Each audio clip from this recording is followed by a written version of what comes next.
अगर तुम्हें लगता है तुम्हारी लाइफ में कोई प्रॉब्लम है जिसकी वजह से तुम पढ़ाई में मन नहीं लगा पा रहे हो, तो ये दो कहानियां सुनने के बाद तुम अपनी सारी प्रॉब्लम्स को साइड में रख कर आज और अभी पढ़ाई में लग जाओगे और अपने सपनों को हकीकत में लाने के लिए जिद्दी बन जाओगे। ऐसा जिद्दी इंसान जिसे सिर्फ और सिर्फ अपना गोल, अपना मकसद दिखाई दे और कुछ नहीं। वीडियो को इन तक जरूर देखना और ये दोनों कहानियां सुनने के बाद मुझे कमेंट में जरूर बताना कि तुम्हारी लाइफ में जो प्रॉब्लम है क्या सही में वो प्रॉब्लम है या सिर्फ बहाने हैं जो तुम्हें पढ़ने से और आगे बढ़ने से रोक रहे हैं। कहानी नंबर 1, स्टीफन हॉकिंस। 21 साल की उम्र में इस बंदे को न्यूरल मोटर नामक एक बीमारी हो गई। इस बीमारी में इंसान के बॉडी पार्ट्स एक के बाद एक काम करना बंद कर देते हैं। डॉक्टर्स ने इन्हें यहाँ तक कहा कि ज्यादा से ज्यादा 2 साल और जिंदा रह सकते हैं। अगर हमें कभी पता चले कि हमारी लाइफ के कुछ साल ही बचे हैं तो शायद हम में से बहुत से लोग तो टेंशन में आकर लाइफ से गिव अप ही कर देंगे। वहीं इस बंदे ने डिसाइड किया कि चाहे कितनी भी लाइफ क्यों ना बची हो, वो अपनी बची हुई लाइफ साइंस को दे देगा। धीरे धीरे इनकी बॉडी के पार्ट्स एक के बाद एक काम करना बंद हो गए और तब उन्हें व्हीलचेयर की हेल्प लेने पड़ी। उनकी ये चेयर कंप्यूटर के साथ बनी हुई थी जो उनके सर, उनकी आंखों और उनके हाथों के वाइब्रेशन से पता लगा लेती थी कि वो क्या बोलना चाह रहे हैं। आगे जाकर उनकी पूरी बॉडी पैरालाइज्ड हो गई और तब उनके गाल से अटैच सेंसर की हेल्प से वो उस कंप्यूटर को ऑपरेट करते थे। इस बीमारी में इस बंदे ने अपना शरीर तो खो दिया पर अपनी हिम्मत कभी नहीं खोई और जहां डॉक्टर्स ने इन्हें सिर्फ 2 साल दिए थे, वहां इस बंदे ने अपनी विल पावर से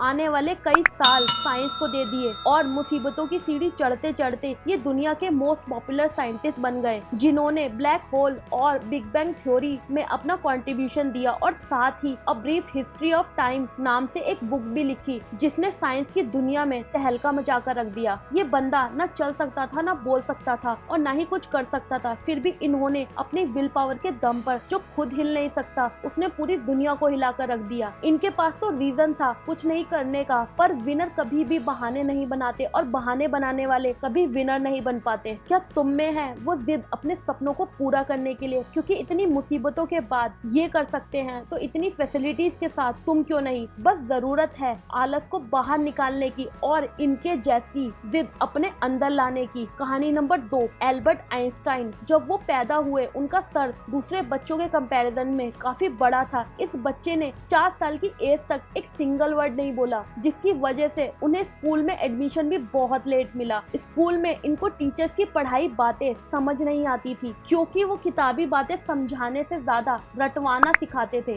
जिस पर वो अपने टीचर से क्लास में तरह तरह के क्वेश्चन करते थे और इस वजह से टीचर्स उनसे इरिटेट होकर उन्हें मंद बुद्धि कहते थे। बार बार मंद बुद्धि कहे जाने पर उन्हें भी लगने लगा कि उनकी बुद्धि अभी तक डेवलप नहीं हुई है। इसलिए एक बार उन्होंने अपने टीचर से पूछा, मैं कैसे अपनी बुद्धि को डेवलप कर सकता हूँ? जिस पर उनके टीचर ने कहा, practice is the key of success. ये बात सुनकर उस दिन के बाद आइंस्टाइन दिन रात पढ़ाई में जुट गए और अपने विल पावर और हार्डवर्क से मैथ और फिजिक्स में मास्टरी हासिल कर ली। और उसके बाद एल्बर्ट आइंस्टाइन ने बहुत सारी अमेजिंग रिसर्चेस की, like theory of relativity, mass energy E=mc²। Albert Einstein को 1921 में नोबेल प्राइज भी दिया गया। आइंस्टाइन कहते थे, शिक्षा वो है जो आपको तब भी याद रहे जब आप सब कुछ भूल गए हो जो आपको याद था। जिस बच्चे को कभी उसके टीचर्स ने मंद बुद्धि कहा था, वो आगे चलकर अपनी कड़ी मेहनत के दम पर एक जीनियस साइंटिस्ट बन गए। दोस्तों, इतनी मुसीबतों के बाद अगर ये लोग कर सकते हैं तो दुनिया में कोई ऐसी चीज नहीं जो तुम नहीं कर सकते। मुश्किलें हर इंसान की लाइफ में आती हैं, पर कामयाबी उन्हीं को मिलती है जो इन मुश्किलों से घबराकर कभी रुकते नहीं। वीडियो पसंद आया हो तो वीडियो को लाइक, शेयर और चैनल को सब्सक्राइब करना। This is power of attitude. Thanks for watching.